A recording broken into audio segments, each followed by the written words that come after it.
Boa noite. Eu vou falar mais distante, porque o microfone está regulado para a Leila, que fala mais baixo do que eu. Eu falo gritado, né? Então, boa noite a todos, boa noite aos nossos seguidores do YouTube. E hoje também sendo transmitido pelo Facebook, tá na nossa página do Facebook. Então, a todos, sejam muito bem-vindos para a nossa apresentação dessa noite dos capítulos 19 e 20 do livro Mecanismos da Mediunidade. Nós vamos iniciar, então, com uma leitura da página do Evangelho e uma prece.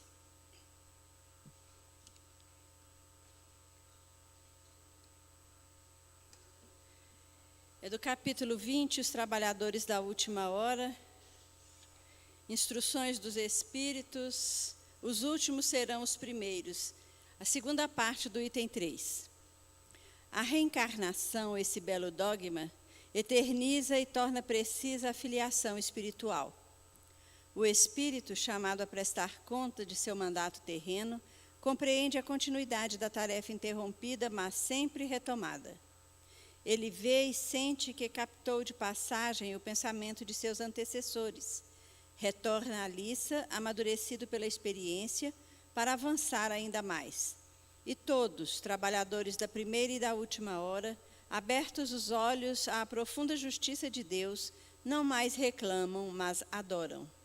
Este é um dos verdadeiros sentidos dessa parábola, que encerra, como todas as que Jesus dirigiu ao povo, o germe do futuro e também, sob todas as formas, sob todas as imagens, a revelação dessa magnífica unidade que harmoniza todas as coisas do universo, dessa solidariedade que torna a ligar todos os seres presentes ao passado e ao futuro. Henri Heine, Paris, 1863. E a parábola que ele se refere é justamente a dos trabalhadores da última hora. E nós aqui chamados de novo nesta hora, somos os antigos reis, os antigos déspotas, os antigos todos de ontem, que hoje estamos aqui estudando a doutrina espírita, tentando aprender a fazer a caridade, fazer o bem, para ver se a gente, com muito amor, cobre uma multidão de pecados, né? Então, vamos elevar nosso pensamento a Deus, nosso Pai, com muita fé, com muita esperança, com muita confiança na providência divina, para dizer: Senhor, obrigada por estarmos aqui novamente. Obrigada por essa volta que sempre nos dá a oportunidade de repararmos os nossos erros, de enriquecer as nossas vidas, de reconstruir, Senhor, manchas e passagens de um pretérito delituoso, que desejamos esquecer, mas que está sempre nos nossos calcanhares, a nos cobrar um novo posicionamento de boa vontade, de amor, de tolerância, para que nós saibamos olhar para nós mesmos como aqueles que ontem erraram, caíram, mas que hoje estão se esforçando por acertar. Pedimos, Senhor, a vossa compaixão para aqueles que hoje fazem como nós fizemos outrora.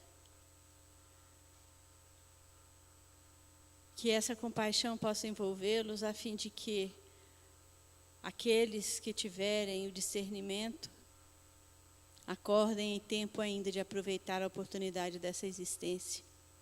Mas se isso não acontecer, que a eles também, como foi para nós, seja renovada a oportunidade. E principalmente, uma oportunidade como essa que nós estamos tendo agora, de entendermos os porquês, de sabermos agradecer as dádivas que recebemos em nossas vidas. Que as vossas bênçãos possam recair neste momento sobre todos os lares em desalinho, sobre os presídios, os hospitais, sobre os asilos, os orfanatos, sobre toda criatura, Senhor, que enfrenta a sua luta. Que possa também, Senhor, envolver a Leila, inspirando-a para que a sua palavra nos traga mais esclarecimento, que eleve o nosso espírito em agradecimento. Abençoa esta casa também, que nos permite aqui nos reunirmos para os estudos.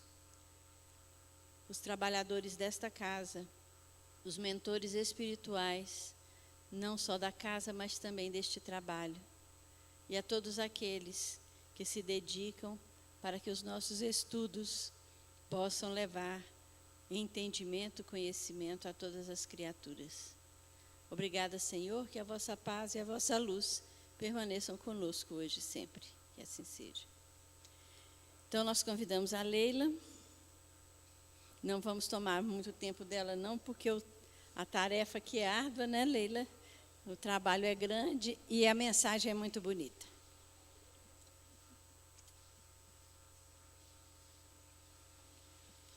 Boa noite.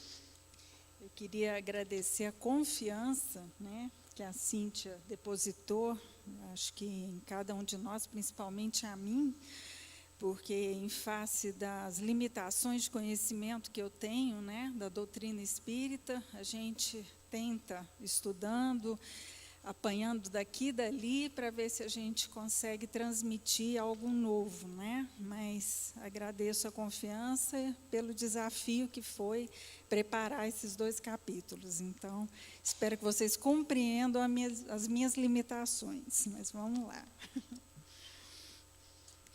Bom, o capítulo 19 é a ideoplastia, né? Para falar da ideoplastia, eu gostaria de contextualizar no aspecto biológico, social, físico, para a gente entender mais ou menos o processo.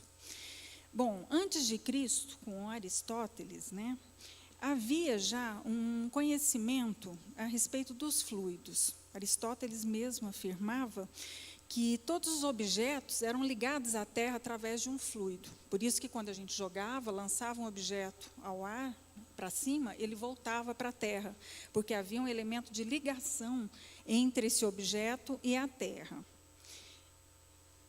Depois de Cristo, com Galeno, iniciou-se a fase da medicina pré-científica, onde baseava também nos fluidos, né? Então, Galeno acreditava que a saúde estaria no equilíbrio dos fluidos, da bile, dos humores todos líquidos do organismo, né? E aí, mais uma vez, quer dizer, aprofundava e relacionava o conhecimento filosófico ao conhecimento da medicina da época. Depois, com Paracelso, com a alquimia, né, ele começou a utilizar ímãs para tratamento de dores, né, para álgicas. Então, ele começou inicialmente a usar isso para dores de dente e conseguia, né, algum grau de melhora nesse tratamento. Depois, com Giordano Bruno, né, vocês estão vendo que cada acontecimento desse levou séculos aí de aprendizado, né, de concentração de estudos, ele propôs a teoria da Constituição Única. Ele acreditava e teorizou que todos os corpos eram feitos de uma matéria única. Não existia, porque até então acreditava-se que tinha objetos oriundos da matéria divina e outras da matéria ordinária, que era terrestre. E aí ele teorizou que isso não existiria, que tudo que continha no universo era derivado de uma constituição única. E aí, depois, com Kepler, ele começou a aprofundar o estudo do universo. E teorizou com as leis de Kepler, né, e os movimentos elípticos, o sistema solar e tudo, e acreditava que havia uma inteligência suprema e uma razão.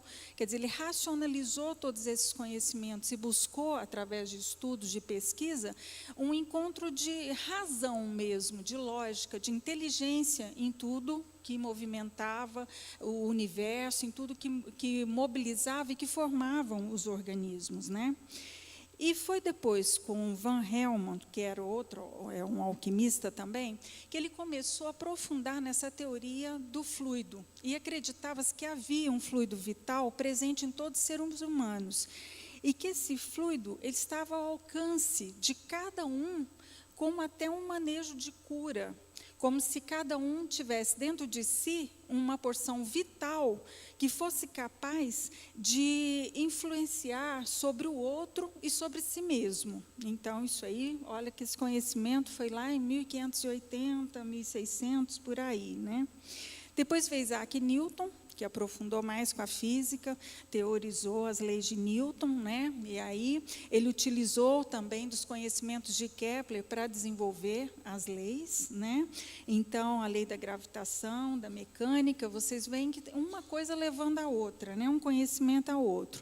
Depois veio Benjamin Franklin, que acreditou que esse fluido que haveria, vital, ele tinha uma carga elétrica, ele possuía uma carga elétrica, que era possível positivar, quer dizer, ter ganho, ou ter perda, dependendo dos corpos, né, ou dessa transmissão, ou desse equilíbrio de cargas elétricas. Então, ele acreditava que poderia se adicionar energia ou perder energia desse fluido.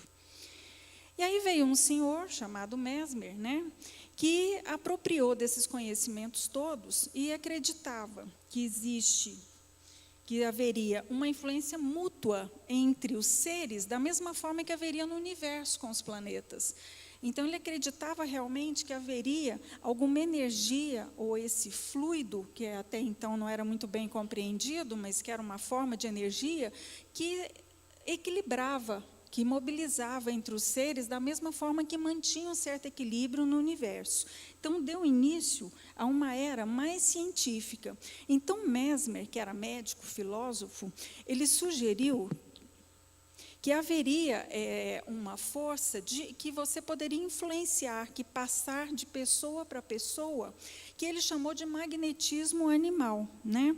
Essa força seria semelhante a uma força do ímã, e que conseguiria até curar. Então, ele fez experiências, ele juntava mais ou menos grupos de 30 pessoas, colocava na penumbra, aí uma musiquinha, até um instrumento musical que foi desenvolvido para o Benjamin, e era aquela harmônica de vidro, né? Então, Benjamin Franklin desenvolveu esse equipamento sonoro, que hoje até ele já evoluiu, mas é um instrumento, e deixava todo mundo na penumbra e colocava essa tina grande, aí, que ele acrescentava dentro dessa tina, né, um ácido sulfúrico diluído, colocava ali malha de ferro, vidro, e fazia essa solução que para ele tinha um poder de magnetizar. E deixava exposto barras de ferro, não sei se dá para vocês verem aí, tem umas alças de ferro, onde as pessoas colocavam as mãos ou colocavam os membros que estavam doentes em contato com essa solução, que era magnetizada com a intenção de cura.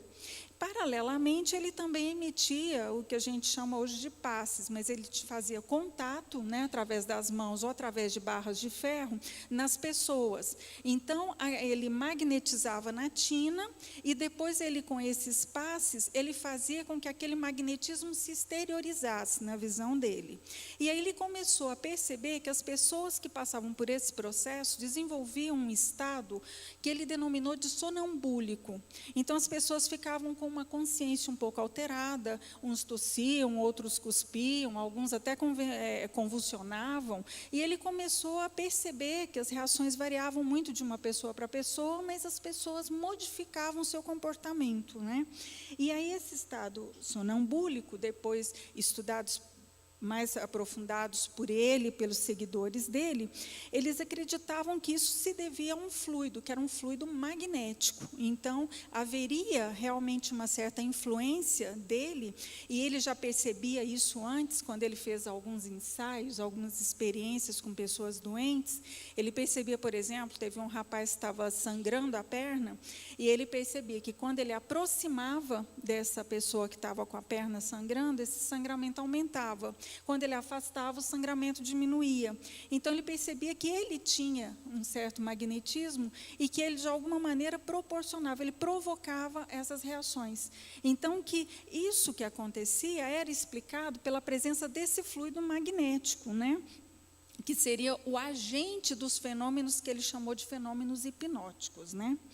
E aí veio James Braid, que estudou mais esse estado hipnótico. Ele quis encontrar um caráter científico, ele queria pormenorizar exatamente esse fenômeno. Então, ele começou a estudar e chamou de hipnotismo, erroneamente chamando, porque ele relacionou esse estado com o estado do sono. Depois ele percebeu que não tinha nada a ver com o sono, que eram mecanismos distintos, mas como o nome já tinha sido difundido, então ele não tinha mais como recuar. Então, permaneceu a terminologia errada mesmo, hipnotismo, né? E aí ele começou a estudar e descobriu que isso era um estado fisiológico próprio do sistema nervoso. Então, ele já deu um outro significado para esse estado, né? Então, aquele estado que pelos magnetizadores, né, era tido como um fluido magnético, para ele nada mais era do que uma ação a nível do sistema nervoso, né? Que era facilmente explicado biologicamente. E aí veio Kardec, né? Kardec, antes de se dedicar à doutrina espírita, ele se apropriou de todos esses conhecimentos, e principalmente do magnetismo. Ele estudou, antes de começar a codificação, ele estudou 35 anos do magnetismo de Mesmer. Então, ele começou a perceber que as duas ciências se entrelaçavam. Ele acreditava que não tinha como estudar o espiritismo sem estudar o magnetismo e sem relacionar o magnetismo ao espiritismo, né? E aí ele fez essa relação entre o magnetismo e o espiritismo, que ele acreditou que o magnetismo foi o tapete que forrou para começar a doutrinação. Então, ele acreditava que os conhecimentos do magnetismo, né, que foram iniciados por Mesmer, ele abriu caminhos para a doutrina espírita, né? E já no primeiro ano da Revista Espírita, ele divulgou que o espiritismo liga-se ao magnetismo por laços íntimos. São duas ciências solidárias entre si, e sempre os espíritos sempre utilizaram o magnetismo como meios de cura. Então, ele foi fundamentado no magnetismo, né? Tudo prova no rápido desenvolvimento do espiritismo que logo ele terá direito de cidadania, quer dizer, com o tempo isso iria ser estudado e provado cada vez mais, comprovando que o progresso, né, do magnetismo para o espiritismo. E aí Leon Denis também, alguns anos depois, concluiu que em cada um de nós há um foco invisível de radiações. Cada ser humano emite radiações, cada um de nós emite radiações de intensidade e amplitudes diferentes, né? E que podem comunicar propriedades especiais através da vontade. Então, a vontade daria o impulso e o direcionamento dessas radiações. E aí Pavlov veio tentar explicar o mecanismo da hipnose baseado nas experiências que a Noris até comentou, de algumas experiências que ele fez, né? E ele também queria explicar, entender como que era essa hipnose. Sabia que tinha a ver com o sistema nervoso, né? Como foi estudado anteriormente, mas ele queria pormenorizar isso. E aí ele identificou que existem dois sistemas antagônicos no sistema nervoso central, um de excitação e outro de inibição, e que o sistema nervoso funcionava com o equilíbrio desses dois sistemas, e que alguma coisa haveria aí nesse equilíbrio que faria com que acontecesse uma mudança da consciência, não perda de consciência, mas ao contrário, uma ampliação da consciência, né? Da visão, vamos dizer assim, a nível mental. E aí, estudou-se que há um estado mental entre uma vigília e o sono, que é chamado transe. O transe ele é determinado pelo grau de passividade. O que seria esse grau de passividade? Seria dado pelo decréscimo de tensão mental. As pessoas que têm esse nível mais rebaixado, elas teriam um maior poder de passividade, consequentemente, uma maior facilidade de entrar nesse estado interessante, que eles chamavam, né? Então, só que o transe ele é impropriamente relacionado ao sono, mas são mecanismos distintos, né, que determinaram um e outro. E, de acordo com os estudos de Pavlov, ele chegou à conclusão de que um estímulo, seja ele sonoro, visual ou uma palavra mesmo, ele provocaria a nível do cérebro, pontualmente, um estímulo que fizesse com que as ondas em volta, ou as regiões ao redor, formassem uma inibição. Esse estímulo seria um estímulo necessário para que todas as áreas adjacentes fossem inibidas. Então, aquele estímulo pontual numa pessoa que teria essa predisposição, essa passividade, faria com que houvesse uma inibição que ampliaria na superfície cerebral. Essa inibição faria com que o córtex cerebral não tivesse o poder normal de inibição dos sistemas, porque não sei se vocês lembram quando a gente estudou Evolução em Dois Mundos, a gente falou muito a respeito do cérebro, da importância do córtex, da região frontal, no controle de alguns mecanismos cerebrais, e principalmente um controle inibitório do comportamento, de atitudes, de uma série de relações. Então, o que acontece com esse transe, né? O que acontece é um estímulo pontual que generaliza como uma onda inibitória, como se varrendo a superfície cerebral, de forma que impeça o fator inibitório da córtex. Com isso, há uma ampliação da consciência. Então, você tem uma atuação através de um estímulo, o paciente amplia aquele nível de consciência dele. E esse transe, ele foi classificado sobre várias formas. Ele pode ser rápido, né? Então, demorar alguns minutos, ele pode ser prolongado, ele pode ser superficial, ele pode ser mais profundo, e ele pode ser também patológico, espontâneo ou provocado. O patológico seria condições específicas, traumatismo craniano, doenças, intoxicações. O espontâneo seria através do sonambulismo, meio natural. E o provocado, né, que seria através de drogas, ou o mediúnico, ou mesmo a hipnose. Então, você conseguiria provocar esse estado de transe, né? E aí, focando nesse transe provocado pela hipnose ou pela mediunidade, nós temos, né, como explicar a ideoplastia. Quer dizer, não tem como a gente entender a ideoplastia, que é esse fenômeno, sem entender esse mecanismo magnético, sem entender o poder que tem o pensamento, a vontade, esses fluidos todos, e principalmente, né, de tentar compreender os mecanismos cerebrais que fazem com que a pessoa entre num estado que ela vai ampliar o nível de consciência, podendo formar imagens e até estruturar plasticamente, né, os seus pensamentos e suas ideias, né? Então, se a gente tivesse a semelhança, por exemplo, do que Mesmer fez com um magnetizador e um magnetizado, se a gente fosse comparar, e se o primeiro sugerisse, por exemplo, uma imagem ao segundo, o que nós poderíamos observar? Que o magnetizado, ele conseguiria visualizar essa imagem que foi sugerida com tamanha perfeição, como se estivesse sendo projetado por um cinematógrafo. Então, é como se fosse uma imagem de cinema, que você visualiza aquela imagem com perfeição, e o nível de fixação dessas imagens são tão altos que se você fixar nessa imagem, Ernesto Bozano disse isso, que se você fixar naquela imagem e der para aquela pessoa um papel em branco, ele vai continuar vendo aquela imagem através daquele papel em branco. Então, tamanha fixação e detalhamento, que erroneamente se chama de alucinação, mas não é uma imagem alucinatória.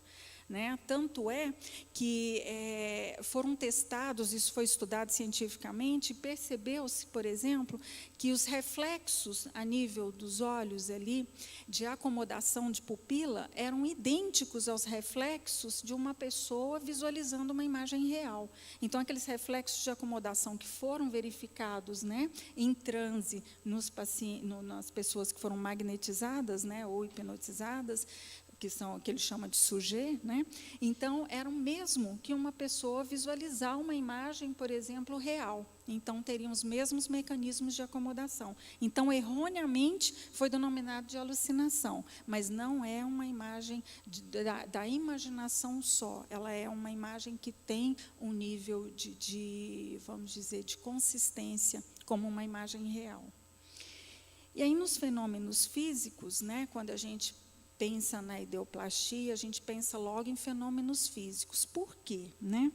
Porque o desejo, né, a ideia, quando você usa o pensamento, a ideia, e deseja que aquilo se concretize, ele pode criar formas, né?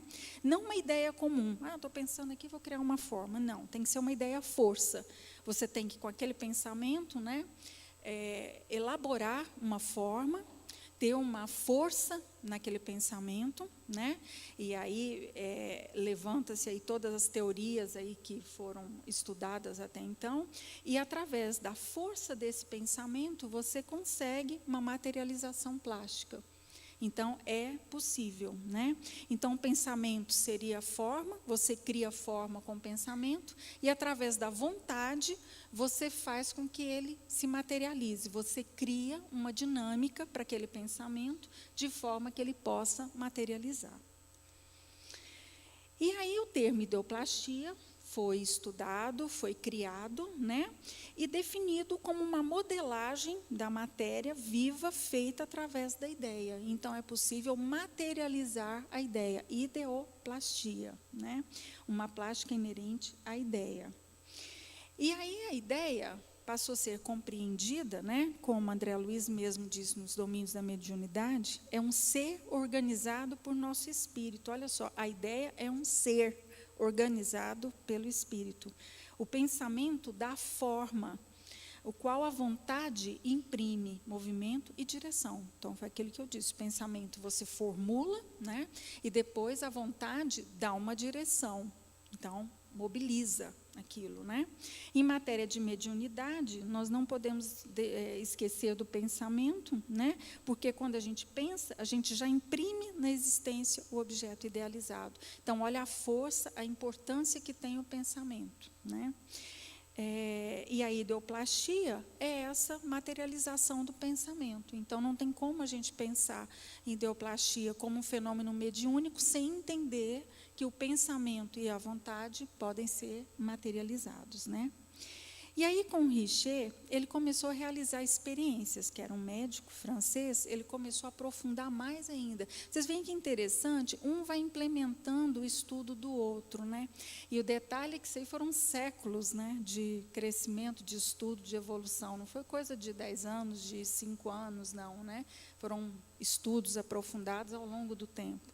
E aí ele começou, através de experiências que ele fez com duas médiuns, né, que era a Linda Gazera, que era uma italiana, e a Eva Carrier, que demonstrou a materialização de semblantes humanos nos episódios de mediunidade. Então, ele experienciou, né, e ele que definiu o termo ectoplasma. Então, na verdade, ectoplasma já tinha sido descrito desde os alquimistas, lá para trás. Eles já descreviam como uma substância amorfa que era eliminada por algumas pessoas, porque eles já estudavam através, né, a influência do pensamento e da vontade na materialização. Então, isso foi perdido um pouco no tempo, mas depois, aqui agora, Richer voltou a estudar e a definir melhor o ectoplasma como uma substância, né, delicada e facilmente moldável pelo médium, que elimina, e também por qualquer forças espirituais que a ele sintonizasse. Então, é como se fosse uma substância de alta sensibilidade, né, que pode receber influência tanto do magnetismo quanto da eletricidade, e que poderia ser mobilizada, movimentada, mudada, né, trabalhada a forma, dependendo da sintonia daquelas pessoas que estavam envolvidas naquele fenômeno mediúnico ali em questão. E aí eles começaram a identificar, por exemplo, nessa médium, né, a Eva, que eles chamam de Eva C, né, a matéria foi plasmada pela ideia. Então, a vontade fez com que ela plasmasse semblantes humanos. Às vezes viam figuras conhecidas, às vezes eram pessoas desconhecidas, que às vezes eles identificavam depois. Mas durante esse transe mediúnico, elas faziam a materialização. E a Linda Gazera, ela foi fotografada, foi feito um livro por esse médico, ele era um médico e fotógrafo, Henrico Imoda. Então, esses dois médicos, juntamente com o Richer, eles acompanhavam essas sessões mediúnicas e documentavam. Eles faziam no escuro, desenvolveram uma máquina lá que tinha um elemento que podia visualizar no escuro o ectoplasma, e conseguiram documentar nesse livro, né, fotografias de fantasmas. Então, ele documentou. E na internet a gente encontra várias imagens desse livro, né? E esse livro realmente ele se tornou uma fonte científica, só que muito discutida também pela metapsíquica, né, e também pelos parapsicólogos. Então, eles questionam, eles ainda têm relatos também na internet, e às vezes, quando a gente vai fazer a pesquisa, tem pessoas que não acreditam, que acham que isso aí não tem alguma coisa errada, que não foi bem explicado, mas para o espiritismo, né, está bem embasado cientificamente, baseado em todas essas teorias que a gente disse até o momento, da ideoplastia, do magnetismo, dos fluidos elétricos, né, e tudo mais. Então, para resumir, nós teríamos o quê? Uma comunicação feita de um desencarnado para o encarnado, com uma fusão fluídica. Essa fusão fluídica que permite essa comunicação. E a partir daí, quer dizer, o médium, né, encarnado, ele faria a eliminação desse ectoplasma, ele libera esse ectoplasma, e ele promoveria essa materialização através do pensamento e da ideia, proveniente do encarnado, médium, ou de outras entidades também, inclusive podendo sofrer interferências, né, que seriam as interferências ideoplásticas, né?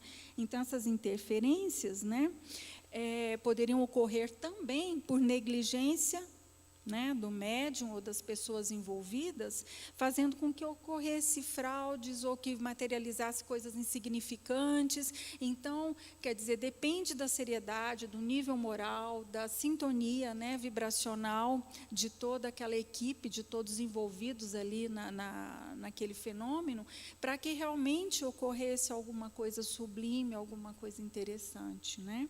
Então, o médium, ele deve agir com seriedade, responsabilidade, segurança, para que não comprometa o resultado, né?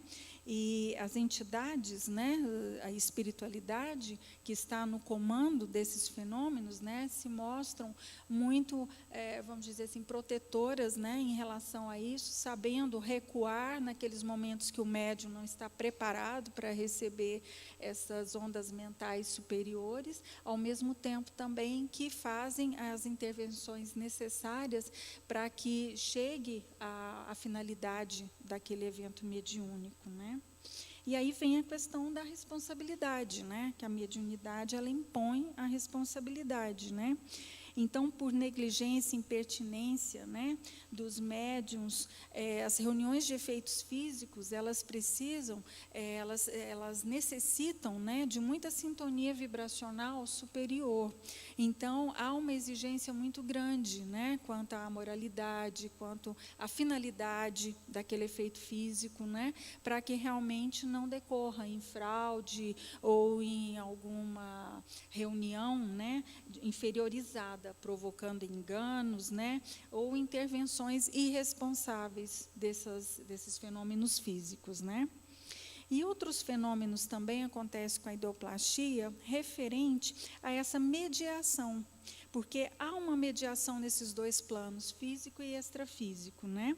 Então, vai depender dessas oscilações, das vibrações mentais dos envolvidos, né, para formar um campo propício para que haja realmente uma manifestação de nível superior, para que tenha uma vibração que condiza, né, com o objetivo para o bem. Então, é muito importante essa oscilação, principalmente quando a gente pensa na questão da força que tem o pensamento, a materialização de uma ideia, né? Então, isso faz com que a gente imponha mais responsabilidade ainda e mais cuidado em relação ao que se pensa, naturalmente, e principalmente numa sessão mediúnica de efeitos físicos para a materialização, né? E no caso da mediunidade aviltada, quer dizer, rebaixada, né, ela pode deixar intervir por, digamos, espíritos primitivos, inferiores e também inteligências degradadas que favorecem ao vampirismo. Então, todo cuidado é pouco, né, em se tratando desses fenômenos físicos ideoplásticos, né? Então, quanto mais se revela a sensibilidade receptiva, né, do médium e o poder de plasmagem mental, a criatura pode gerar para si mesma tanto bem quanto mal. Quer dizer, ela pode trilhar, dependendo da sensibilidade e das ondas mentais dela, do pensamento, da ideia, ela pode plasmar para o bem ou para o mal, né? E um espírito pode adquirir, assumir diferentes características no vestuário, portar objetos diferentes, ter defeitos físicos, mutilações, mas a verdade é que a sugestão impõe a plástica, né? Se eu penso, eu tenho força, faço a sugestão, eu plastifico, quer dizer, eu materializo aquilo, né? E a gente sabe que essas materializações no mundo espiritual, elas estão intimamente ligadas, né, ao íntimo de cada um, a realmente as vibrações e aquilo que ela exterioriza, aquilo que ele manifesta no plano espiritual. Quer dizer, não tem como mentir, não tem como inventar, não tem como camuflar. Quer dizer, eu vou materializar aquilo que eu posso, e não aquilo que eu quero, mas dentro daquilo que eu posso, né? Há um limite.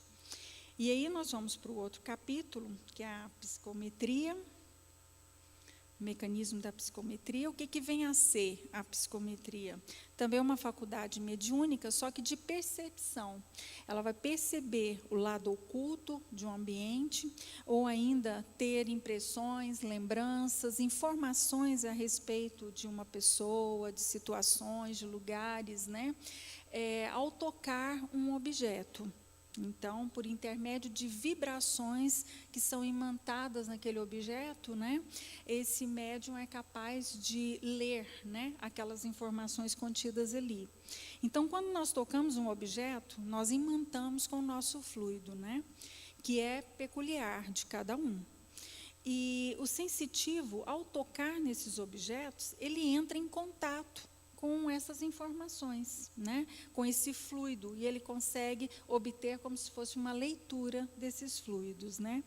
E o volume dessas energias fluídicas, né, são projetadas de tal forma, se forem intensas, né, de forma que a mente do indivíduo que possui aquele objeto pode ficar ali impressa, né? Tamanha a leitura que isso permite, né, dependendo da quantidade de fluidos que se passa.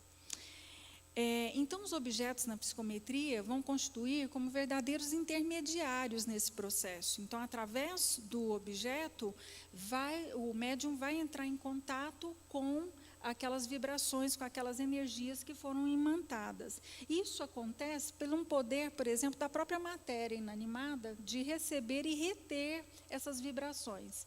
Então, a matéria é capaz de reter essas ondas, né? E aí o sensitivo é capaz de captá-las, né, e transformando em informações, em conhecimentos, às vezes até em visões, né, a respeito daquele indivíduo que possuía aquele objeto, né? E o processo que ele obtém essas informações pode ser explicado de duas formas. Primeiro, através da aura do objeto, como nós falamos, né? Ele é imantada de ondas mentais, de energia, de vibrações que ele é capaz de captar. E um segundo processo seria através do subconsciente, seria uma relação telepática, seria um contato do médium com o subconsciente daquela pessoa que possui aquele objeto.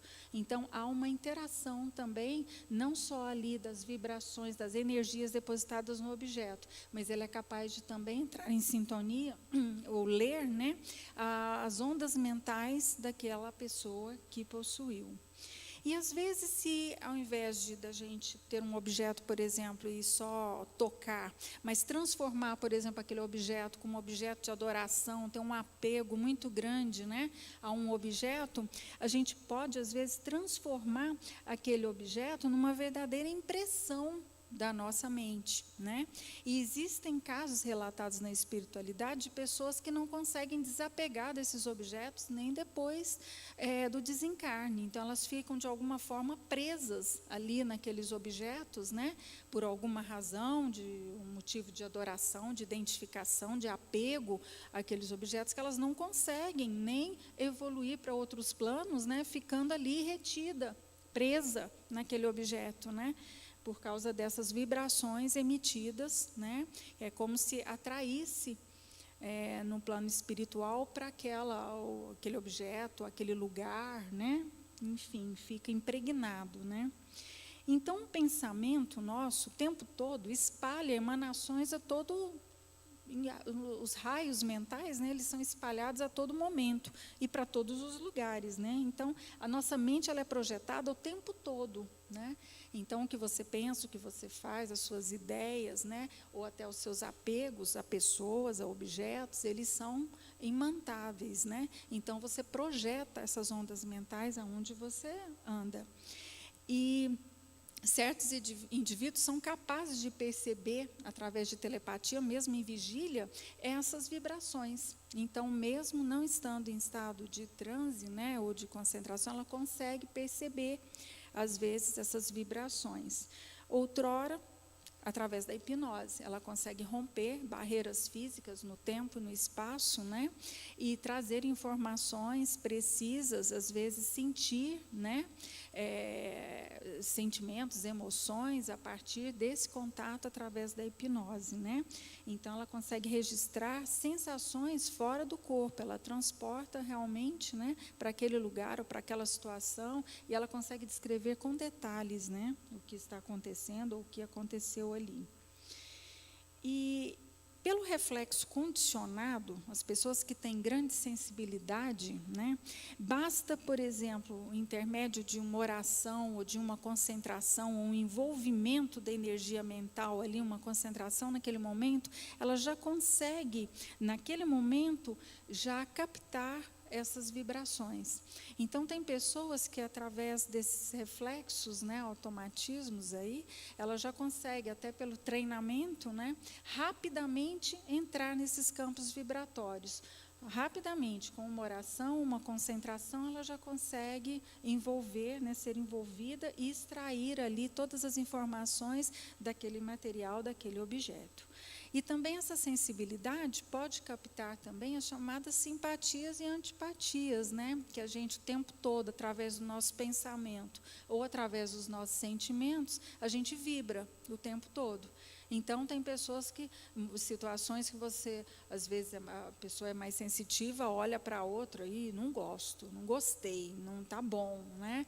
E outras, ai, nossa, a pessoa chegou aqui, parece que até mudou, né? Uma pessoa simpática, agradável. Então, exatamente são essas ondas de vibração que as pessoas emitem através dos seus pensamentos e dos seus sentimentos, que promovem essas forças de atração ou repulsão, né, de simpatia ou antipatia uns pelos outros. E qual que seria a função, né, do psicômetra, que é o médium da psicometria?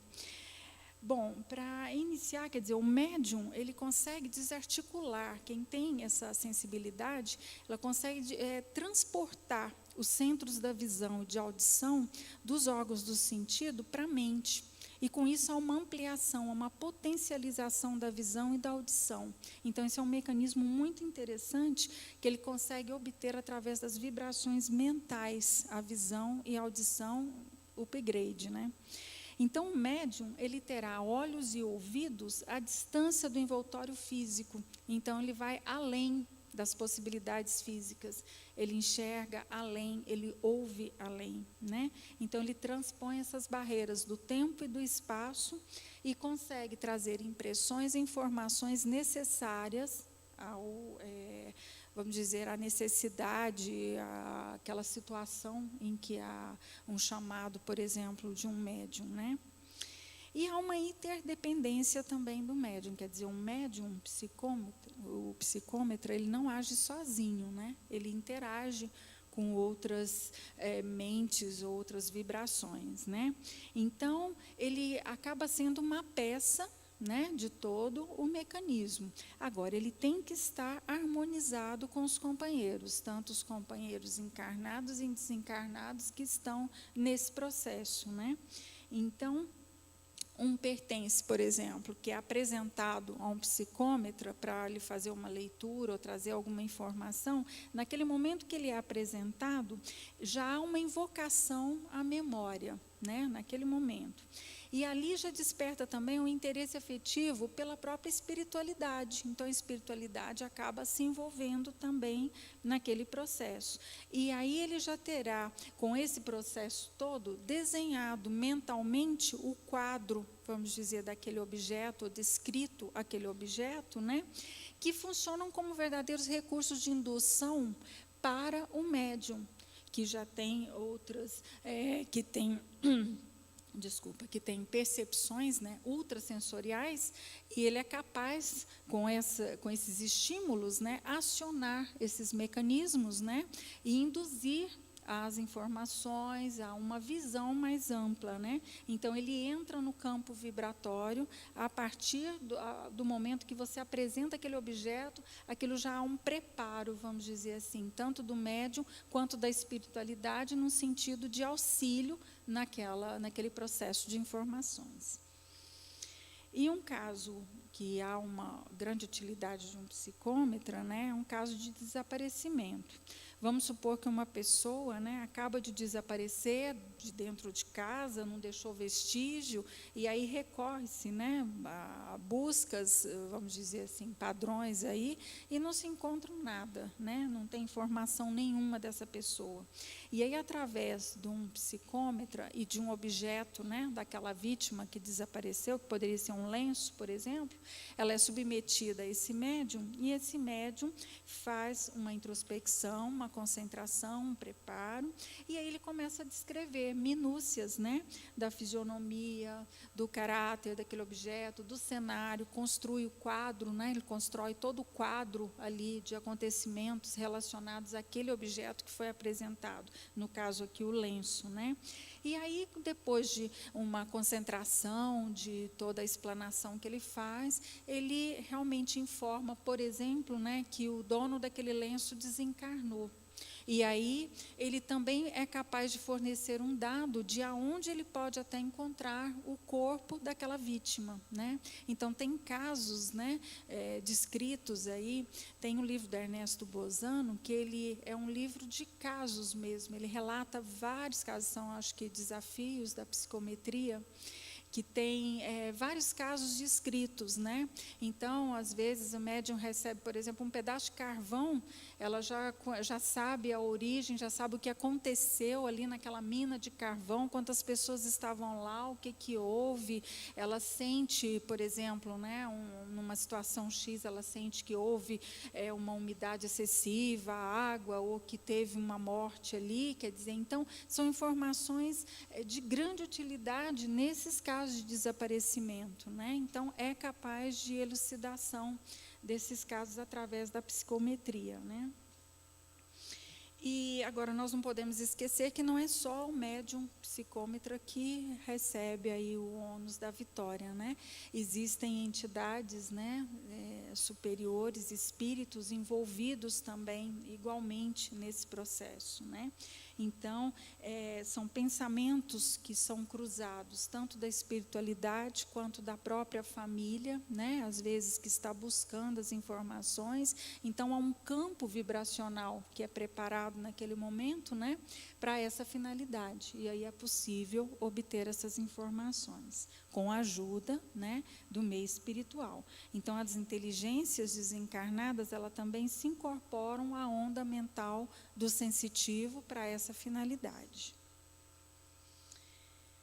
Bom, e quando a gente fala de agentes, né, induzidos na psicometria, a gente tem que pensar que a psicometria, o objeto, é um intermediário, e que há, através do sensitivo, uma intermediação entre o plano físico e o plano extrafísico. Quando a gente fala em intermediação, em telelementação no plano físico e extrafísico, vem logo a preocupação também, né, do nível dessa tarefa e também da afinidade dessas ondas vibracionais. Então, como a gente viu, se há colaboração da espiritualidade, que seja uma colaboração de uma espiritualidade do bem, o superior, que venha ajudar, e não para tumultuar. Então, como a gente já sabe, quer dizer, o médium ele tem que cuidar muito mais, né, do seu pensamento, da sua vibração, porque numa situação como essa ele pode sofrer ali interferências e pode ser desastroso para ele, para o processo todo, né? Então, é importante que tenha essa consciência, né? Como envolvem desencarnados, você tem que estar numa onda vibracional também positiva, né?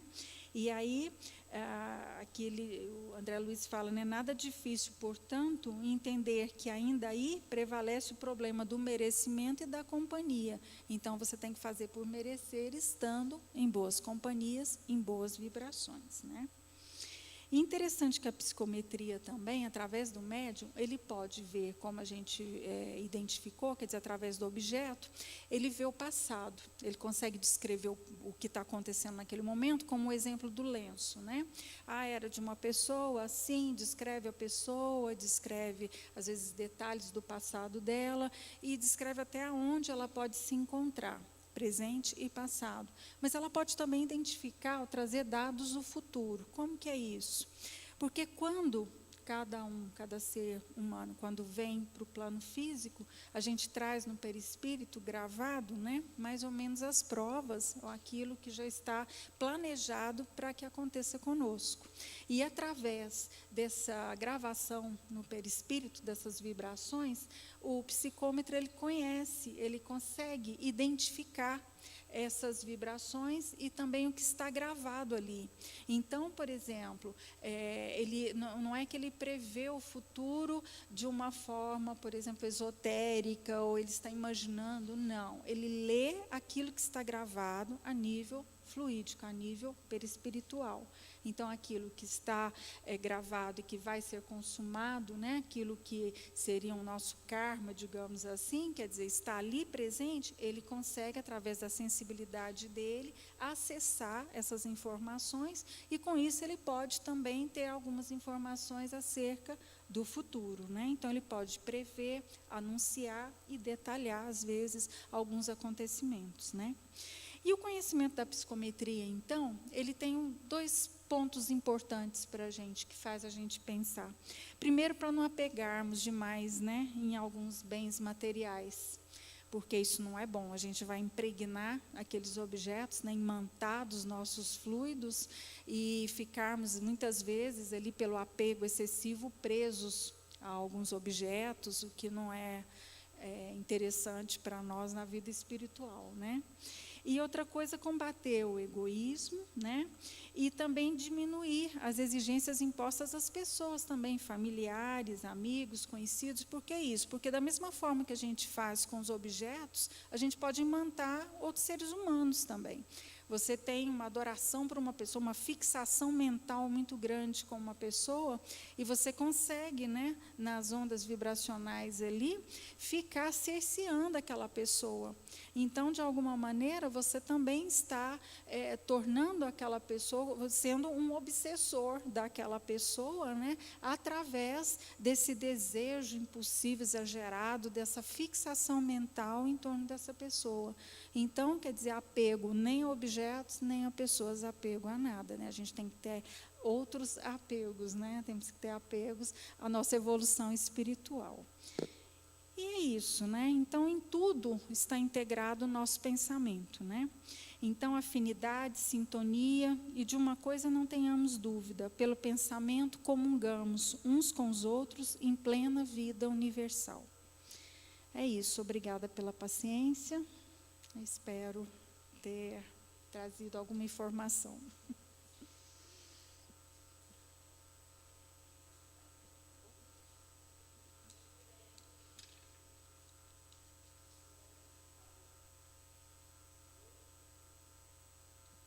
Alô? Agora sim.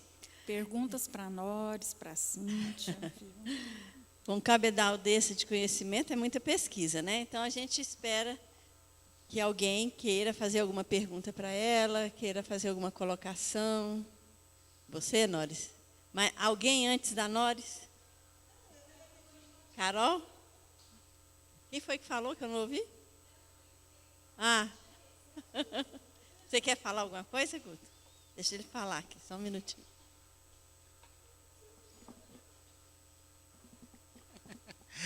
Muito bom, Leila. Gostei demais da sua apresentação.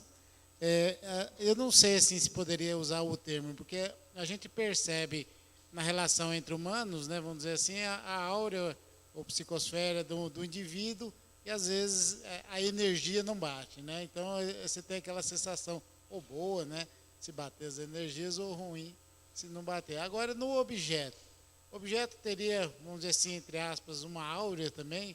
Quer dizer, para a gente poder perceber essa energia do objeto e essa até história, né, que está envolta, né, envolvendo aquele objeto, seria essa percepção mais ou menos nesse mesmo sentido, igual a gente tem com o ser humano, seria com o objeto? Acho que não é aura, né? Mas assim, só... há uma impregnação, sim, de energia. Como matéria, ela é capaz de reter aquela energia, porque essas vibrações são formas de energia, né? E a energia, ela é captada pela matéria e ela está ali, presente, né? Então, você pode identificar como matéria e não como aura do ser humano, né? Agora, através dessas vibrações, ele pode entrar a nível de subconsciente e de, vamos dizer assim, de sintonia com as ondas mentais. Aí sim, eu acho que aí nesse segundo ponto, quando ele entra em contato com o subconsciente, ele pode estar entrando em contato com essas mensagens que foram passadas através da aura, né? Mas num primeiro momento seria só energia mesmo, né? Digamos assim, de uma forma, um exemplo grosseiro, né? Quando você vê um objeto, algum quadro, alguma fotografia que te remete à lembrança, aquilo ali não faz você recordar coisas? Aquilo ali não está impregnado de uma lembrança, de alguma coisa assim? Pois é, então, se é um objeto, não tem uma aura, você olhou para aquele objeto e uma avalanche de recordações vieram ali. O psicômetra, ele tem uma capacidade desenvolvida muito maior de até perceber detalhes de coisas que ele nem conhece, que estão impregnadas naquele objeto, como a lembrança de alguma coisa está impregnada para você ali. Aquela lembrança que aquela foto lhe trouxe é algum magnetismo que está impregnado ali, que o psicômetra, mesmo sem ter o contato com a pessoa, ele vai ser capaz de ler ali. Entendeu? Eu acho que foi um exemplo grosseiro que eu acho que deu para captar. Vou passar aqui para o Ney, só uma observação que eu queria fazer. Quando a gente está, hoje é dia do professor, e na hora que ela estava falando ali, isso me veio a ideia. Quando a gente está dando aula para uma criança, conta uma história para ela e quer fixar aquele conteúdo, qual é a atividade que a gente dá depois? É um desenho. Normalmente é um desenho. Tá? Então, ela ouviu o que a gente falou, fez uma idealização, e aquilo ali, conforme o seu estado de espírito, bom ou ruim, dependendo da experiência que ela passa, ela vai transmitir para o papel aquilo que aquela sensação, aquela lembrança, aquela história trouxe para ela. Além de ser uma ideoplastia, não deixa de ser também a magnetização de uma lembrança, que no futuro, quem sabe, um psicômetro, se pegar aquilo ali, vai ser capaz de identificar, inclusive, se aquela criança estava passando por problema X, Y ou Z naquele momento. O trabalho que a Leila faz na arte-terapia é isso. Uma criança num psicólogo, quando ela vai ser tratada, ela é tratada mais por desenho, o adulto também, né? Mas eu estou tirando aqui, que eu lidei muito com crianças nesse sentido. Você põe ela para desenhar, aquilo que ela não sabe verbalizar, ela vai transformar em desenho. E uma coisa está ligada à outra. Leila, muito boa a sua aula. Deu assim uma capacidade, cada vez parece que vai aumentando a compreensão da gente, a responsabilidade, com vontades e pensamentos, né? Eu queria até pela sua área de trabalho e tudo, até que ponto a ideoplastia poderia ajudar a neuroplasticidade, né, que é o que está mais em moda hoje no tratamento de várias doenças, várias, né, inclusive situações, essa neuroplasticidade, essa mudança do cérebro. você acha que é por acréscimo de áreas cerebrais, ou você acha que é uma modificação do pensamento, modificando as próprias áreas cerebrais? Quando você começou a comentar, eu não entendi direito se haveria estimulação de novas áreas cerebrais, ou se essa ideoplastia ia atuar exatamente naquelas áreas falhas, recuperando aquelas áreas, né? Fiquei nessa dúvida. Eu acho que tem a ver com a fixação com a ideia, né, com o pensamento. A força que você impõe naquele pensamento, naquela ideia. Não tem a ver muito com a área cerebral que é acionada, mas sim com a intensidade do pensamento, né? Quando você trabalha, por exemplo, na arte-terapia, que a gente trabalha essa materialização, só que de uma outra forma, é claro, não estou falando em fenômeno mediúnico, mas assim, você acessa o inconsciente daquela criança de alguma maneira. Você usa uma linguagem, porque a linguagem do inconsciente, ela é uma linguagem imagética. Então, a palavra, ela é consciente. Você vai falar com o seu terapeuta, você conversa, você sabe o que você vai dizer, você usa o córtex ali, né? Você usa os hemisférios esquerdos, quer dizer, você trabalha aquele centro da fala, você lida com aquela situação motora. Agora, quando você vai falar por imagem, quando você vai remeter a ideoplastia, vem logo essa ideia da elaboração mental. E aí tem mais a ver com o hemisfério direito, sim, né? Que há uma associação dessas áreas ali. E aí tem a ver com o acesso também ao inconsciente, que é a linguagem do inconsciente. Então, às vezes, você está ali diante de uma criança, né? Você falou muito dos cheiros, a gente trabalha muito, por exemplo, com memória olfativa. Você traz tempero, chocolate, plantinhas, vários aromas, né? Para a criança entrar em contato e relatar aquilo que ela está sentindo naquele determinado momento com aquele aroma. Ou, às vezes, desenhar, escrever, né? Manifestar de alguma maneira. E é incrível, porque ela acessa aquelas profundezas, né? O paleoencéfalo lá na profundeza, daquela memória que está ali guardada no inconsciente, anos, e às vezes ela nem se dava conta disso, né? Então é como se fosse um estímulo para liberar aquela imagem, né? Agora, a ideoplastia eu vejo mais como uma força, a vontade, quer dizer, você tem um pensamento, você tem uma ideia, mas a vontade é que vai imprimir aquele pensamento, a força, para ela se materializar. Você pode ter pensamento que você não vai materializar, mas dependendo de como você... Mas o pensamento, ele tem uma força. Agora, a materialização, ela é determinada pela vontade. Assim, eu não sei se falei bobagem. Não, eu também concordo com a Leila, porque quando você trabalha a parte neurológica fisiologicamente, você vai alterar células, você vai alterar a massa cerebral, você vai criar condições para que o espírito se exprima melhor. Naquela área que estava bloqueada, ele vai poder se desenvolver melhor. Não vai alterar o que é o espírito, vai melhorar o veículo pelo qual o espírito está se manifestando. A manifestação. A manifestação, né? É isso que eu acredito. Nós temos um colega novo aqui, é o Rodrigo. Tá vendo? O Rodrigo disse que vinha aqui hoje. Você quer falar alguma coisa? Seja bem-vindo. Mais alguém? Eu posso passar o microfone para a Noris? Ela quer falar ali? De castigo. Como é que é seu nome? Maíra. É hoje pela primeira vez também? Ah, que bom. Seja bem-vinda, Maíra. Boa noite, gente. Então, eu formei no EAD agora, né? E eu já conversei com a Regina, e aí ela já aprovou eu fazer aula com vocês. Então, continuar o curso. Obrigada.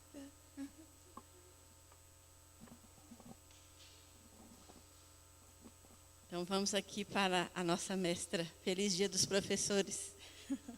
Vai sair do castigo. Ela estava me boicotando, viu, gente? Mas como eu gosto muito dela, eu não vou levar mal, não. Mas o que eu ia falar é rapidinho. Claro que primeiro eu tinha que dizer, né, Leila, que tu fez ótimo. Foi muito legal, o estudo foi muito bem feito. E a gente te agradece bastante, porque é muito bom. Foi delicioso ouvir, como da outra vez aqui, quando você falou do cérebro, no livro Na Evolução em Dois Mundos, sempre muito bom. Mas engraçado que quando eu li este livro aqui, nesse capítulo justamente do primeiro que você falou hoje, que é Os domínios. a da ideoplastia, eu me lembrei assim que eu nunca tinha me dado por conta, por isso que é interessante o estudo e a leitura, porque abre para a gente, né, oportunidades da gente ir atrás de uma coisa. Eu nunca tinha me dado por conta que uma materialização, que é a forma mais fácil de tu pensar na ideoplastia, era um efeito ideoplástico, né? Mas aí eu, voltando de novo nele agora e depois te ouvindo também, eu me dei por conta de uma coisa bem interessante aqui nesse capítulo, que a gente vê a ideoplastia nos dois planos, né?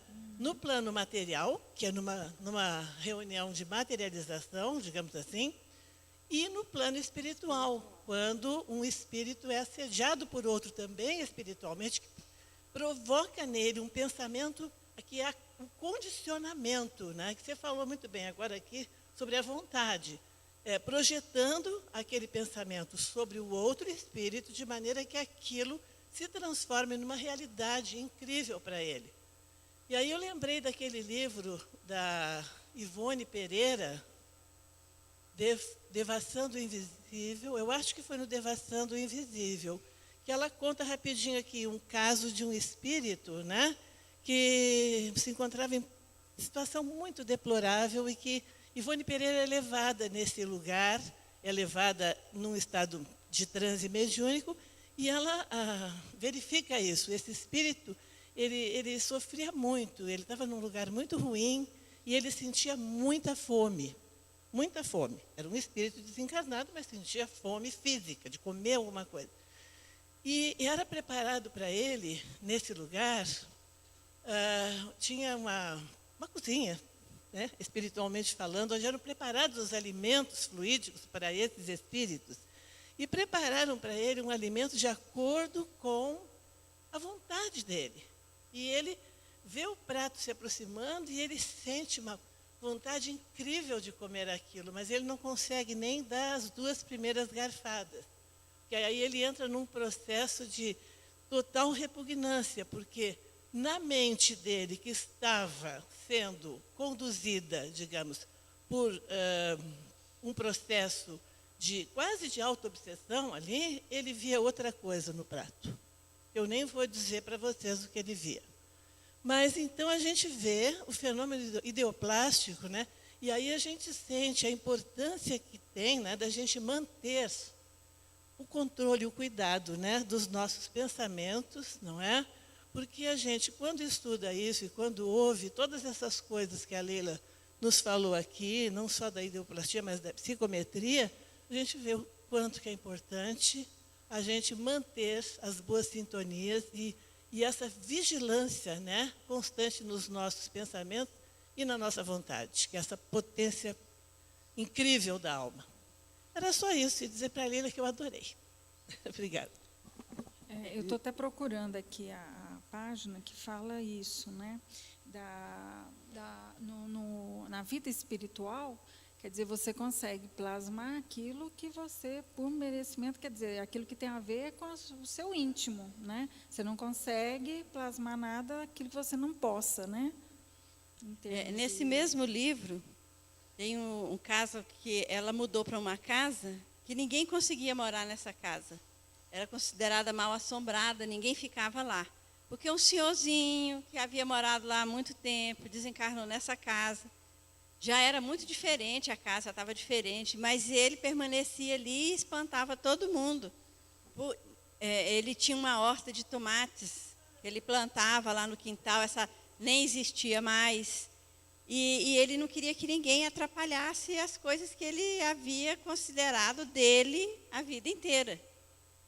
E a Ivone percebe o senhorzinho e começa a conversar com ela. Ela chegava na porta da cozinha e começava a conversar com ele. Conversava e ele ficava bravo com ela: o que você está fazendo aqui? Essa aqui é minha casa, você não é bem-vinda aqui, vai embora. Os outros já foram, por que você não vai também? E ela vai com paciência, conversando longamente com ele vários dias, compra a casa dele e promete que vai continuar cuidando da horta de tomates. Só assim ele vai embora. É muito interessante. Esse livro, Devassando o Invisível, é muito bom.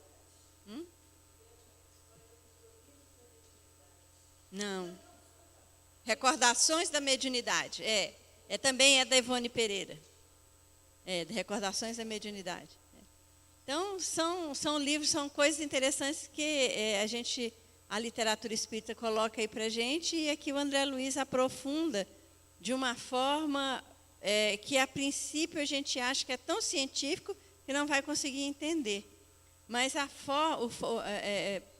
o estudo de outras obras paralelas nos dá um perfeito entendimento da profundidade desses processos, né?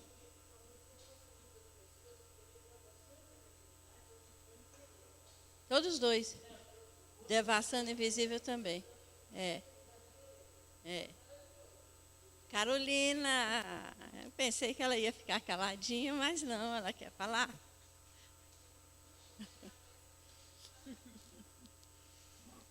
Boa noite. Obrigada, Leila. Foi bem objetivo, né? E assim, minha cabeça está fritando aqui, porque é muita coisa, né? A profundidade muito grande em pouco tempo. Eu acho que eu consegui formular aqui, porque a gente às vezes coloca, a gente é extremista às vezes, né? Tipo, ideoplastia, então é só lá na materialização.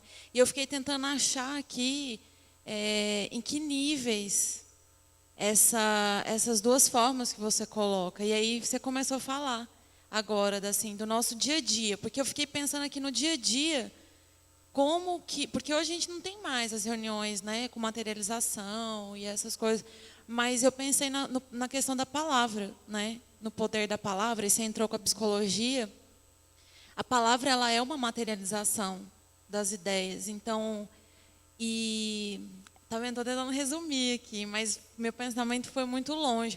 Pela questão do nosso destino, por exemplo, né? De como que a gente faz as escolhas. E às vezes a gente recebe palavras, não foi o que eu consegui acessar, assim, e vai engolindo aquelas palavras, e acho que são materializações que a gente vai consumindo, ou a gente mesmo, né? Falando. E eu acredito que são níveis intermediários, assim como tem vários níveis de espíritos, assim, né, de evolução. Eu associei em relação às duas coisas que ela falou, a ideoplastia e a psicometria, porque todo mundo tem isso, né? Você chega perto de uma pessoa, tem um certo tipo de aversão ou uma simpatia, e aí eu pensei sobre esses níveis. E no dia a dia a gente convive com isso, né? Não só, acredito eu que associei não só uma reunião mediúnica, mas ao que a gente vai construindo no dia a dia, porque sei lá, acho que o objetivo da espiritualidade não é só ali a reunião, né, mediúnica. E talvez a obra toda do André Luiz é fazer com que a gente pense na nossa evolução, como você falou do apego, né? Enfim, muita coisa, mas resumindo seria isso, desses níveis e como a gente aplica isso e percebe isso no dia a dia. Quando você fala assim, eu associo muito, por exemplo, às doenças psicossomáticas, né? Quer dizer, a somatização nada mais do que a materialização de um sentimento, de um estado emocional, de um estado psíquico, né? Então, aquelas doenças que são sentidas e são intensamente sentidas, manifestas, né? Às vezes com uma dor muito grande, com um sofrimento muito grande da pessoa, para mim isso é uma forma de materialização, né? Você está materializando o seu emocional, um desequilíbrio, né? Que provém de todas dessas ondas vibracionais que a gente vem falando, né? De pensamento, de ideia. Eu associo a isso. Mais alguém? Só uma observação em cima do que a Carolina falou. Sabe por que quando a gente assiste uma aula dessa, esse turbilhão de ideias passa pela cabeça da gente? Que a gente começa a enxergar que está tudo no nosso dia a dia, no nosso viver. São coisas que fazem parte constante do nosso dia, da nossa ideia, do nosso pensamento. Como é que eu amanheci hoje, o que é que eu pensei? Até na hora que você vai planejar o seu dia, em tudo. Né? A mediunidade se exerce em todos os momentos, né? Muito bem. Nos estudos do magnetismo, né, eles partiram desse princípio. Quer dizer, em nós está a cura para todos os males, né? Então, quer dizer, através das nossas energias, da nossa vibração, dos nossos fluidos, né, que na época eles estudavam, você tem como curar uma doença. Eles acreditavam nisso, né? O que eram esses passes magnéticos na época que eles ministravam, né? Nada mais era do que isso, era a vontade de uma pessoa sobre a outra, quer dizer, você sobre você e você sobre o outro. O que é o passe? Não é você sobre o outro, né? Tentando uma melhora, buscando uma vibração, uma cura, né? Por que hoje os passes já estão sendo aí reconhecidos, né? Até no Ministério da Saúde e tudo mais. Eu acho que é por aí, né? É a própria cura que existe dentro da gente. Quer dizer, tanto você pode fazer isso por você, como você pode fazer isso para os outros, que é um magnetismo animal. Quer dizer, é aquilo que eu tenho, que eu posso passar para outra pessoa, ou que eu posso usar a meu favor também, né? É o pensamento. Existe um trabalho de arte-terapia que foi feito nos Estados Unidos com pacientes com câncer de mama, mulheres, e eles fizeram um estudo com um certo rigor científico, elas desenhavam, representavam a doença delas, né, com desenhos nos dias lá determinados, né, no começo da doença, depois no meio do tratamento, tinham mais algumas intervenções e no final. E eles chegavam à conclusão isso, que aquelas pessoas mais positivas, que manifestavam através daqueles desenhos, daqueles riscos, né, essa positividade, através dos traços, isso foi muito bem analisado, né, por um casal de médicos nos Estados Unidos. Eles analisaram todos esses riscos, rabiscos, desenhos, e eles chegaram à conclusão de que aquelas pessoas que tinham um nível de positividade, que viam aquela doença com mais otimismo e representavam isso através do desenho, eles tinham um melhor prognóstico, recuperavam mais rápido do que as outras, né? Então, eu acho que isso também me veio aqui à mente agora como uma forma de materializar aquele sentimento, aquele pensamento que você tem a respeito de uma doença que você tem, né? Isso aí, Leila, você falou, eu lembrei de uma coisa, que é o capítulo 14, eu lembrei porque eu apresentei o 14 aqui, e eu acho que é o 14, eu fiz o 12, o 13 e o 14. E André Luiz nos chama naqueles 3 capítulos para o hipnotismo, né? Vai nos falando o que é. E aí, desse capítulo 14, ele fala ali exatamente isso que você colocou aqui, por isso eu falo, porque é bom a gente voltar às vezes lá atrás e ler e reler de novo algumas coisas, porque ele fala, ele vai contando que o magnetizador, no caso, que não é um médium, porque nós não vamos confundir um médium curador com um magnetizador. O médium, ele estaria atuando mediunicamente sobre o paciente, né? Ou com um passe, ou com uma manipulação ectoplásmica, né? Na interferência, inclusive, ele estava sendo medianeiro entre a espiritualidade e o paciente. Isso é uma cura mediúnica. Mas a autocura, essa cura que a Leila trouxe à tona aqui, foi justamente isso que ele tentou nos explicar ali. Por quê? O magnetizador já tinha condicionado o paciente, não é? Com uma série de coisas. Às vezes até com a presença de um objeto. Que André Luiz chama a atenção para a gente pensar naqueles objetos da magia. Que o objeto em si não está fazendo nada. É o condicionamento pessoal mesmo. Então, o magnetizador, depois que ele fez todo este trabalho, 1, 2, 3, 4 sessões, sei lá quantas, basta o paciente chegar no consultório do magnetizador e o simples fato de ver o magnetizador já detona todos aqueles pensamentos de paz, serenidade, que foi isso que o magnetizador passou, né? É o condicionamento. Cura, não é? E o magnetizador sai, deixa o paciente muito bem acomodado, numa poltrona, num ambiente muito confortável, e sai de cena. Ele não faz nada. Quem está fazendo é a gente mesmo, é o paciente, que, através daquele condicionamento, passa a emitir aqueles pensamentos, e, às vezes, termina aquele, digamos, trabalho com o magnetizador, mas ele leva, como André Luiz conta, um objetozinho. O efeito placebo, e ele pode, né, se auto-hipnotizar. Então, o André Luiz fala, cuidado, gente, não vão brincar em casa com essas coisas, porque não é por aí, né? Mas eu só queria trazer isso porque eu achei interessante você lembrar, porque daí nós vamos fazendo as conexões dos capítulos que nós vamos estudando. Vai fazendo sentido para a gente. Pouco a pouco a gente vai avançando um pouquinho mais e vai conectando uma coisa com a outra. E vai nos ajudando a reler e reler, fazer que nem leia, leia, leia, até a gente entender melhor. Obrigada. É rápido. Já passou, obrigado. É só para complicar ainda mais esse turbilhão que a gente discutia, falava muito, estudamos muito no curso de mediunidade do grupo anterior, que é a questão mediunidade e o animismo. Até que ponto é o animismo, até que ponto é a mediunidade.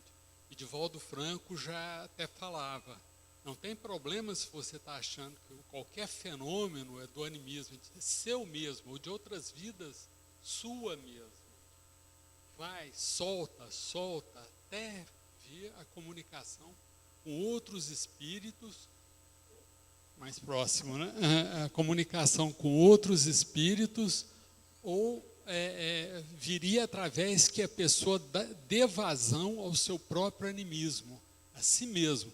Nós temos dentro de nós, no nosso inconsciente, as nossas várias vidas, outras vidas, que vão manifestar também, e que pode manifestar como ideoplastia, ou como psicometria em várias situações, ou mesmo por ação de espíritos, de outros espíritos ali, que estão necessitando de um apoio, ou mesmo querendo nos passar uma orientação.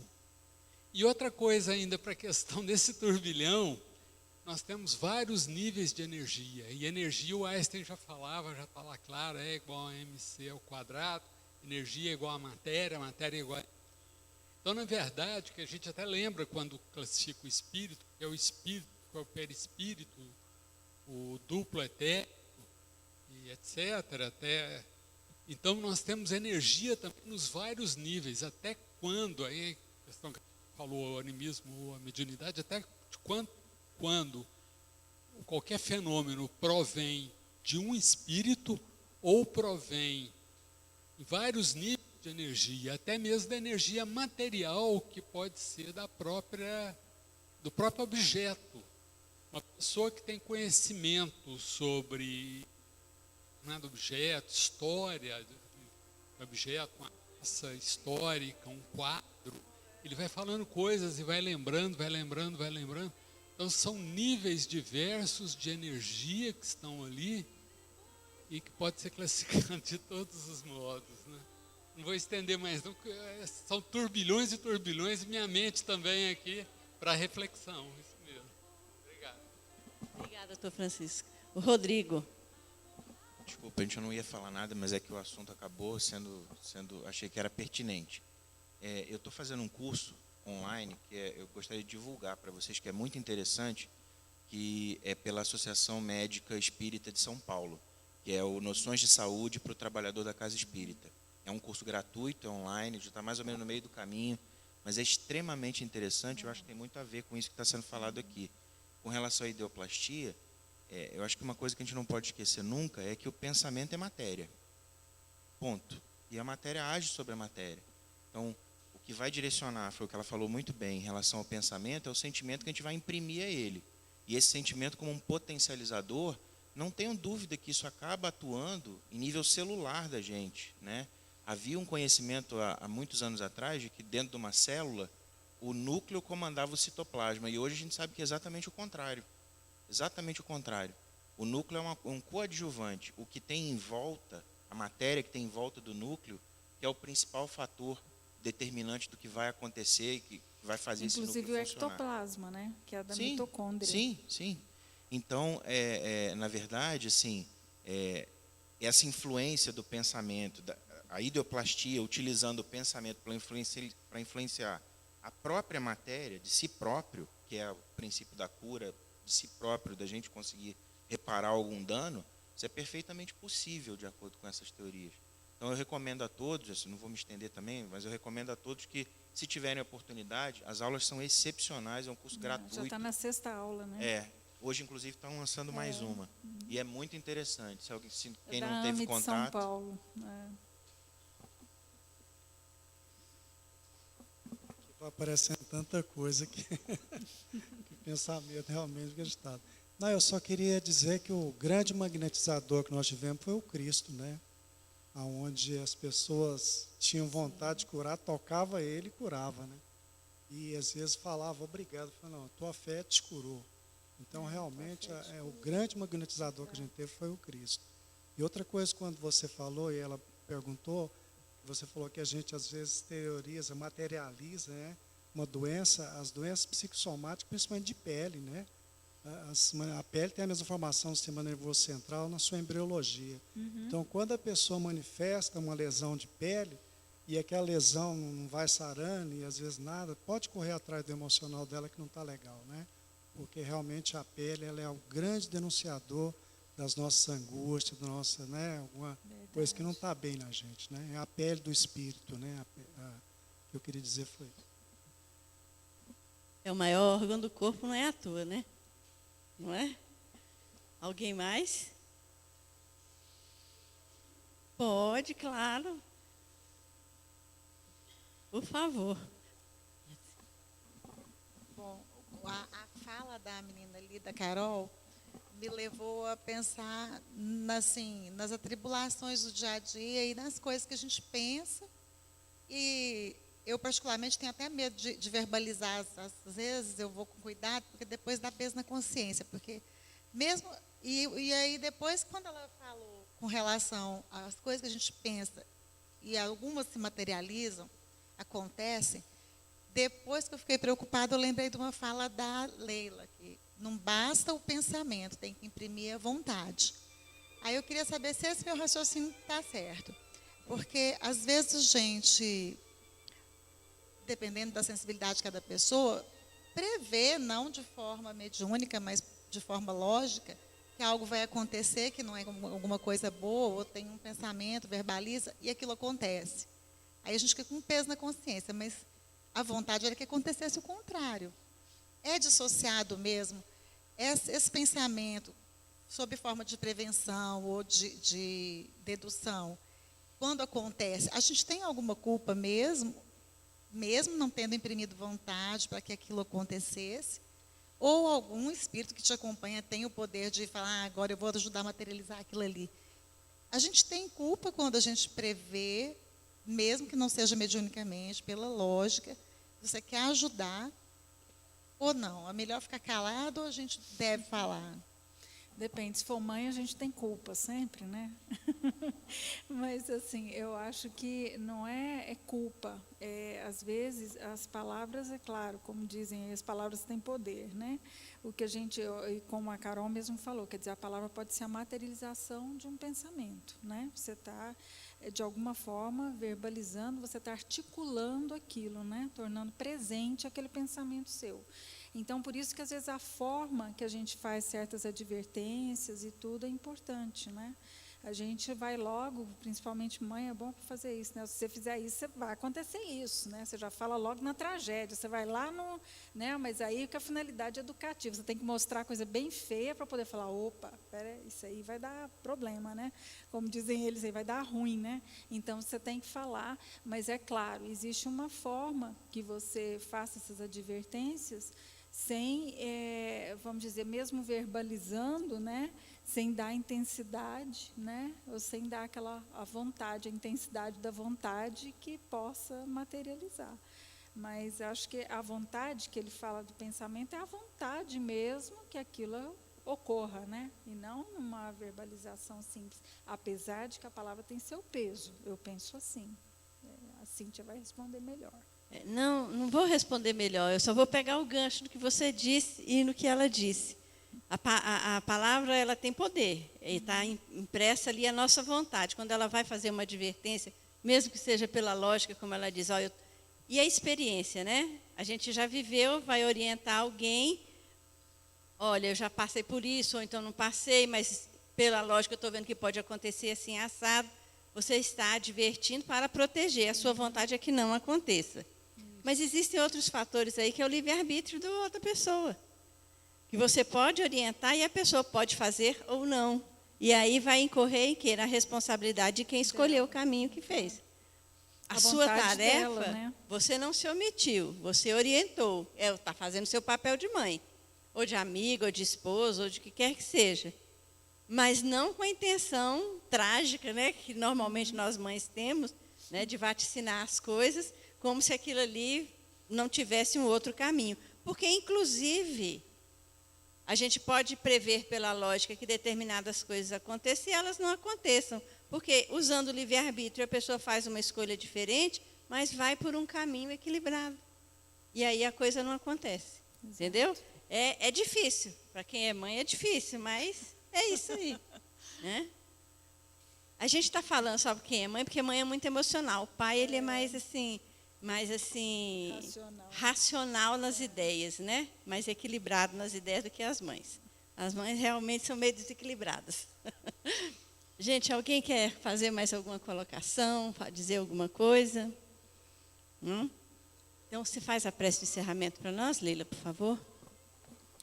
Ah, sim, só antes da prece. Semana que vem, gente, capítulos 20 e 21. Não, 21 e 22. Desdobramento e mediunidade curativa. Tá bom? Estão todos convidados, os que estão presentes aqui, nossos telespectadores do YouTube, do Facebook, estão convidados a participar. Vamos então fechar os olhos, mentalizar a figura de Jesus, trazendo paz, sabedoria, calma aos nossos corações, para que sejamos donos do nosso pensamento, para que sempre estejamos sintonizados com a espiritualidade, com o bem, com as coisas boas, com os bons desejos, e que a gente consiga, pelo menos tente, através da nossa imaginação, dos nossos pensamentos, levar o bem a todas as pessoas, sempre atrair, magnetizar pelo bom sentido dos fluidos, no sentido de mantermos positivamente as nossas energias e agradecer sempre, agradecer por esse momento, por toda a espiritualidade presente, que nos intui, que nos auxilia, que mantém as nossas vibrações em níveis superiores, para que todas as nossas ações, as materializações do nosso dia a dia, as influências dos nossos pensamentos, sejam para o bem.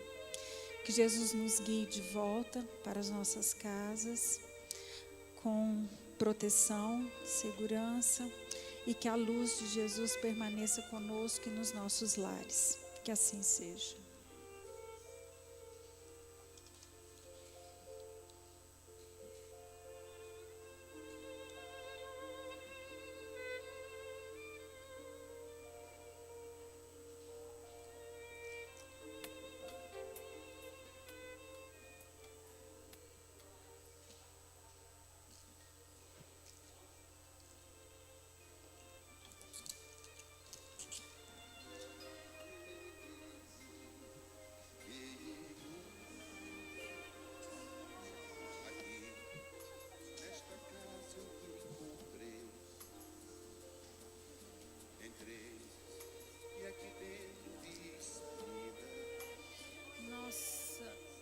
Eu fiquei preocupada com o tempo.